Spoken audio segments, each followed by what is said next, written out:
আসসালামু আলাইকুম রহমতুল্লাহি ওবরকাতু। প্রিয় বন্ধুরা আমার, যারা দেশ এবং দেশের বাইরে আছেন তাদেরকে আজকে একটি নতুন গল্প শোনাবো। আপনারা ইনশাল্লাহ ভালো আছেন আশা করি। এই গল্পটি আপনারা কোনোদিন শুনেন, এটা একেবারেই নতুন গল্প। যে গল্পটা শুধুমাত্র আমার জীবনে ঘটেছে, কারণ আমি একজন বীর পালোয়ান, বাবার বাধ্যগত সন্তান। আমার আব্বা যাই বলে আমি তাই করি। একদিন আমার আব্বু আমাকে বলতেছে, এই মেজু, যাতো জমি দেখতে যাতো, গিয়ে দেখতো ধান পাকছে না কি, ধান কি অবস্থা আছে, জমিতে পানি দেওয়া লাগবে কি না, কি আসে বিষয়। আমাকে এই কথাটা বলল, আর আমি সঙ্গে সঙ্গে দৌড় দিলাম জমি দেখার জন্য। কারণ আমি আমার আব্বার বাধ্যগত সন্তান, তো যা বলে আমি তাই শুনি। সঙ্গে সঙ্গে গেলাম, জমি দেখতে গিয়ে দেখি হাই সর্বনাশ, জমিতে ধান পেকে একদম একাকার হয়ে গেছে। এখন চিন্তা করতেছি, আব্বু যেহেতু বলল জমি দেখতে, এখন ধান কাটিয়ে নিয়ে যাব নাকি, ভাবতেছি অনেক এরকম। আবার চিন্তা করতেছি, এই ধান কাটার জন্য যদি কামলা খুঁজতে যাই, কামলা পাবো কি না, লোক পাবো কি না, এই নিয়ে আমার অনেক টেনশন মাথায় চেপে গেল। তাই চিন্তা ভাবনা করলাম ধান একাই কেটে নিয়ে যাই, কারণ আমি তো আর কম পারি না, আমি ধান কাটতে খুবই পারি। এই জন্যই এই চিন্তা ভাবনা মাথায় আসলো। এমন সময় শুরু হয়ে গেল ঝড় বৃষ্টি তুফান, একেবারে একাকার, রাস্তাঘাট পিছল হয়ে গেল, পানি হয়ে গেল সব দিক দিয়ে। আমি তারপরেও ভয় পেলাম না, মনে করলাম ধান কাটবই, কিন্তু কাটবো কেমনে, এই সর্বনাশ। এখন ধান কাটা মহা মুশকিল হয়ে গেল। কী দিয়ে কাটবো, বাড়ি থেকে কাছে নিয়ে আসিনি, দা খুন্তি কুড়াল কাটার কিছু আনিনি। তারপরেও আমি চিন্তা করলাম ধান তো আমাকে কাটতেই হবে। তখন অস্ত্র খোঁজা শুরু করলাম। অস্ত্র খুঁজতে খুঁজতে দেখি একটা গরুর চাবালি কে যেন ফেলিয়ে এসেছে আমার ক্ষেতের পাশেই। তখন ওই গরুর চাবালিটা নিয়ে ধান কাটা শুরু করলাম। হায়, গরুর চাবালির যা ধার, ধান খালি ঘস ঘস ঘস করে কাটতেছিলাম। ধান কাটতে কাটতে অল্প স্বল্প জমিতাই 5 থেকে 7 কানি সম্পত্তি, 7 বিঘা সম্পত্তি সব কেটে ফেললাম একাই। তাইলে মনে করেন আমি কেমন ধান কাটতে পারি।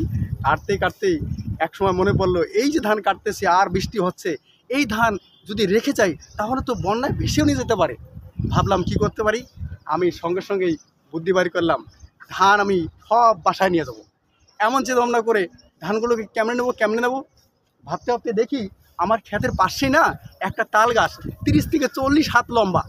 আমি ভাবলাম এই তাল গাছটা 2 সাইডে ভার সাজিয়ে ধান সব বেঁধে একদম বাড়িতে নিয়ে যাব। এমন সময় শুরু করলাম ধান বাঁধা। ধান বাঁধতে বাঁধতে বাঁধতে বাঁধতে বাঁধতে বাঁধতে 5 কানি সম্পত্তি বা 7 কানি হবে এরকম আনুমানিক, সবগুলো ধান বেঁধে একদম বোঝা বেঁধে ফেললাম। আর একসঙ্গে সব কাঁধে করে নিয়ে বাস টানি হেঁচড়ে বাড়ির দিকে নেওয়া শুরু করলাম। বাড়ির দিকে একবার সব বাড়ির দিকে নিয়ে গেলাম। বাড়িতে যাওয়ার পরে আমার আব্বু আর আম্মু যা খুশি, বললো কী রে তুই কী করছিস এসব। আমি বললাম, আব্বু শুধুমাত্র কী করছি আপনি জানেন না, যে দেখি ধান পেকে যা সব কেটে ফেললাম। যা যা খুব ভালো কাজ করছিস, এটা তো ধান কাটছিস আবার নিয়ে আসছিস, তোর মতো তো আমি এরকম বীর পালোয়ান সন্তান দেখিনি, আমি তো জানি না তুই এরকম কত কাজ করতে পারিস, খুব একটা ভালো কাজ কর, যা তো বাবা, যা যা গোসল করে আয়। আচ্ছা ভাইয়া, যখন এই কথা বলেছে আম্মু, তখনই আমার মনে পড়লো গামছাটা মাথায় বাঁধা ছিল। আমি গামছাটা খুললাম। যেই গামছাটা মাথায় খুলতে গেছি, গিয়ে দেখি সর্বনাশ, ধান কাটতে কাটতে কোন ফাঁকে যে ঘুঘু পাখি এসে আমার মাথায় বাসা করেছে আমি জানিই না। তো এমন সময় দেখি এই ঘুঘু পাখির বাসাতে ঘুঘু পাখি তা দিয়ে বাচ্চা ফুটিয়েছে 4টা। কটা? 4টা। এই 4টে বাচ্চা বড় হয়েছে। আমি আম্মুকে বললাম, আম্মু একটা কাজ করো। বলে কি, যে ধানও কেটে নিয়ে আসলাম, আবার সঙ্গে দেখো কত সুন্দর ঘুঘু পাখির বাচ্চাও চলে আসছে, আর এই বাচ্চা 4টি জব করো। জব করলে এটা দিয়ে আমরা খাড়া খেতে পারি। ঘুঘু পাখির বাচ্চা জব করে দিলাম। আর কি মজার খাবার মা রান্না করলো, ঝাল ঝাল টক টক, আর এত শোষায় খাইলাম। খাইতে খাইতে খাইতে খাইতে প্রায় 5 থেকে 7 কেজি চাউলের ভাত সব খেয়ে ফেললাম, একদমই খেয়ে সাবার করে দিলাম। মা বলল, তুই তো কাজও করিস যেরকম, কামও করিস সেরকম, ভাতও খাস সেরকম। আমি বললাম, হ্যাঁ মা, আমাকে চিনতে হবে, 7 কানি সম্পত্তির ধান সব কেটে নিয়ে আসছি, আবার কখন কাটছি কখন বাঁচছি, মাথায় ঘুঘু পাখি বাসা করেছি, তুমি বোঝো না আমি কেমন শক্তিশালী। এই জন্যই আমাকে কি একটা লাইক দেওয়া যেতে পারে? আসসালামু আলাইকুম।